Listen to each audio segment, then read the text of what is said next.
శ్రీమద్భాగవతం శ్రీమద్భాగవత గ్రంథానికి నమస్కారం.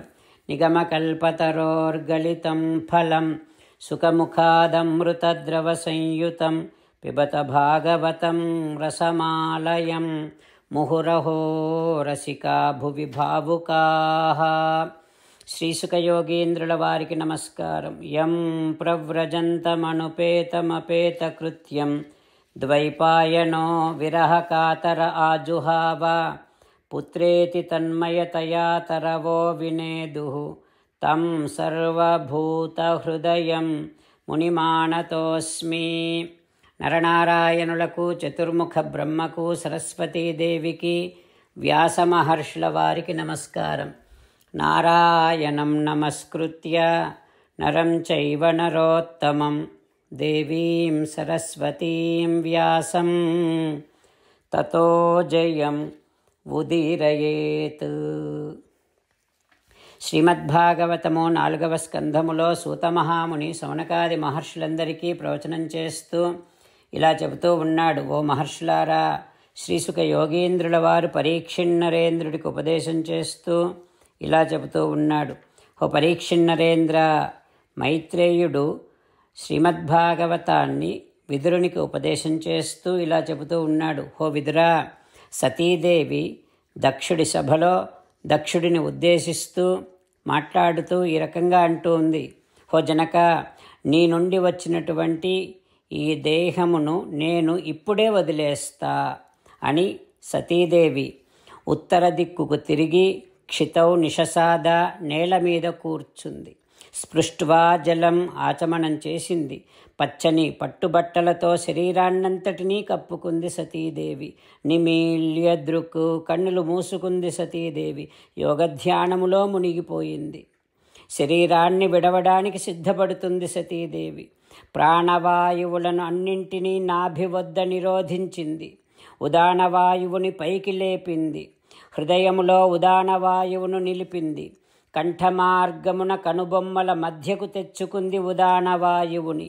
మహాత్ముడైనటువంటి పరమశివుడి ప్రేమతో, అనురాగముతో ఎన్నోసార్లు పరమశివుడి ఒడిలో కూర్చోబెట్టుకున్నటువంటి ఆ శరీరాన్ని అమ్మహాత్ముని అంకపీఠమ్మునందు ఆదరంబున నుండు దేహంబు దక్షువలని దోషంబునను విడువంగదలంచి తాల్చె తనువున అనిలాగ్నిధారణములు.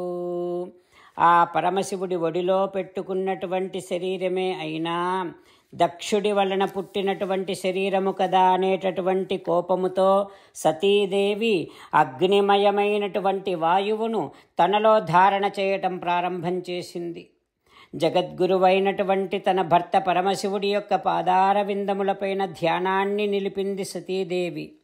భర్తను తప్ప వేరొక దానిని ఆలోచించటమే లేదు సతీదేవి. ఆ పరమశివుడి యొక్క దివ్యమైనటువంటి ధ్యానము వలన సతీదేవి యొక్క సమస్త పాపాలు భస్మమయ్యాయి. ఆమె శరీరము నుండి అగ్నిహోత్రం బయలుదేరింది. సద్య ప్రజ్వాల సమాధిజాగ్నినా.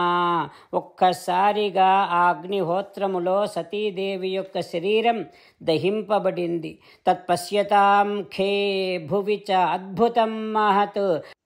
ఆ రకంగా దక్షుడి యొక్క యజ్ఞ సభలో సభాసదులందరి ముందర సతీదేవి యోగాగ్నిలో దేహత్యాగము చేయటాన్ని చూసి విశ్వమంతా హా హా అంటూ హాహాకారాలు చేస్తూ ఉంది. సమస్త జగత్తు అంతా కూడా అంటూ విదురుడికి మైత్రేయుడు ఉపదేశం చేస్తూ ఉన్నాడు. ఆ తర్వాత ఏం జరుగుతుందో రేపు తెలుసుకుందాం. ఓం శ్రీకృష్ణ పరబ్రహ్మణే నమః. ఓం అస్మద్గురుభ్యో నమః. అంతేకాకుండా మనం ప్రతిరోజు శ్రీమన్నారాయణుడికి ఒక 8 పనులు చేస్తాం అని మాట ఇద్దాం. ఎందుకంటే శ్రీకృష్ణ భగవానుడు 18వ అధ్యాయములో 65 నుండి 70వ శ్లోకాల ద్వారా శ్రీమద్భగవద్గీత అంతటికీ సారభూతముగా మనకు 8 పనులు చేయమని చెప్పాడు. అలా చేస్తే చాలు, నేను మిమ్మల్ని అన్ని విధాలుగా రక్షిస్తా అని ప్రమాణపూర్వకముగా ప్రతిజ్ఞ కూడా చేశాడు. అందుకని శ్రీమద్భగవద్గీతను అంతటినీ విన్న తర్వాత అర్జునుడు కూడా చివరకు కరిష్యే వచనం తవ, కృష్ణ నువ్వు చెప్పినట్టే చేస్తా అని అన్నాడు. కనుకనే భగవానుడు అర్జునుడికి అన్ని విధాల విజయాన్ని అందించాడు. మనం కూడా ప్రతిరోజు శ్రీమన్నారాయణుడికి ఆ రకంగానే మాట ఇద్దాం. 8 పనులు చేస్తాం అని మనము మాట ఇస్తే అది అష్టాక్షరీ మహామంత్ర జపము చేసినటువంటి ఫలితాన్ని మనకు ప్రతిరోజు ఇస్తుంది. ఇట్లా మాట ఇవ్వటం కంటే గొప్ప పూజ, యజ్ఞము, తపస్సు మరొక్కటి లేనే లేదు. అందుకని నేను అంటూ ఉంటాను, మీరు మనస్సులో భావిస్తూ ఉండండి. ఈ రకంగా మనము మాట ఇస్తూ ఉంటే శ్రీకృష్ణ భగవానుడి ముఖారవిందములో కలిగేటటువంటి ఆనందాన్ని మనం ప్రతిరోజు దర్శిద్దాం, ఆస్వాదిద్దాం. జై శ్రీమన్నారాయణ. హో శ్రీమన్నారాయణ, నువ్వు చెయ్యమన్నట్టే నేను నిన్నే సంతతము ధ్యానము చేస్తూ ఉంటా. హో శ్రీమన్నారాయణ, నువ్వు చెప్పినట్టే నేను నీ భక్తుడిగానే ఉంటా. హో శ్రీమన్నారాయణ, నువ్వు చెయ్యమన్నట్టే నేను నా విధులను, కర్తవ్యాలను నీ సేవగా, నీ తృప్తి కోసమనే సక్రమంగా నిర్వర్తిస్తూ ఉంటా. హో శ్రీమన్నారాయణ, నువ్వు చెప్పినట్టే నేను నీవాడిని అనే మహావిశ్వాసముతో నీకే నమస్కరిస్తూ ఉంటా.